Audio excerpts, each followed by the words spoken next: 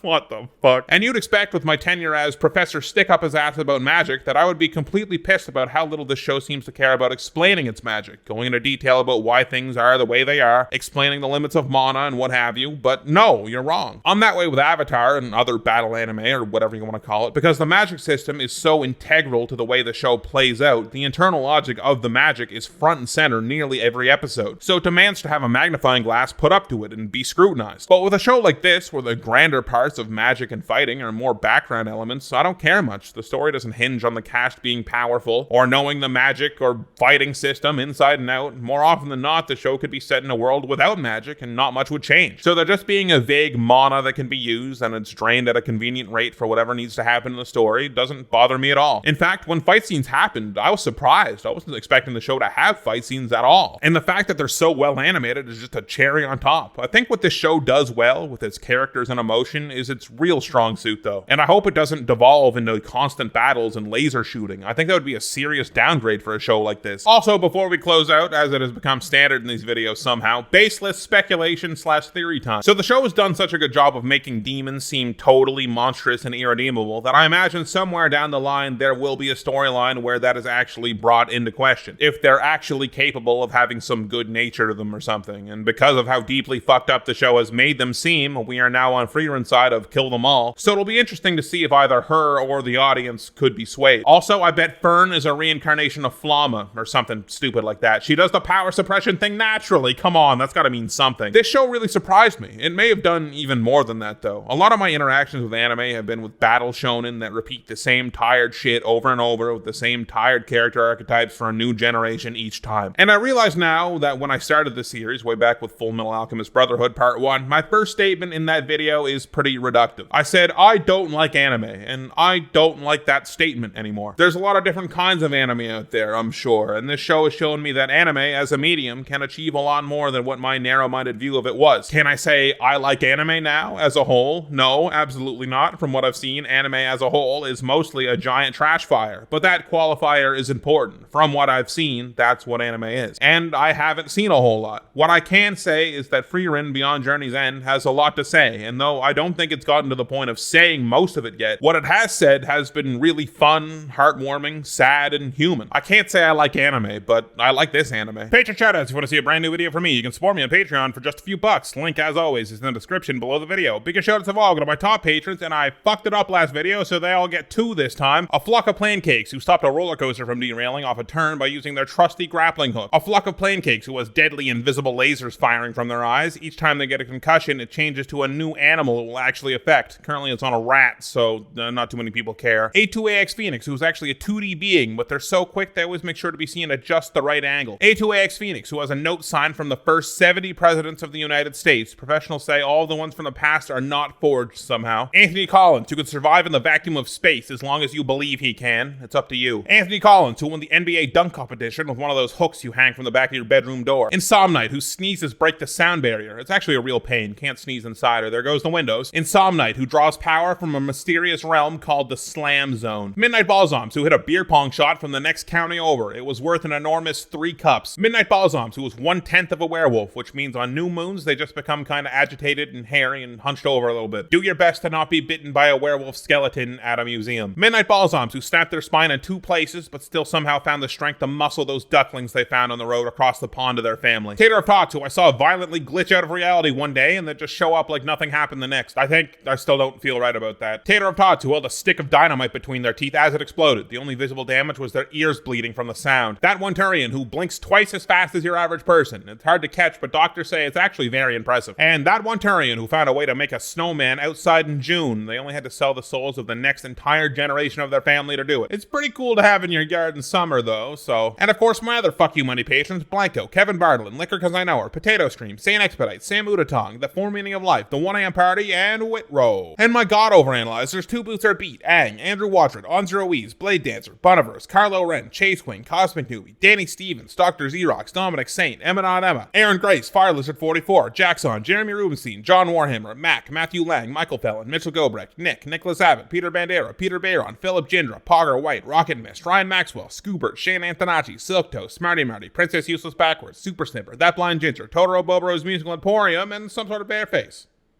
I don't know. Next up, back to Full Metal Alchemist or something new.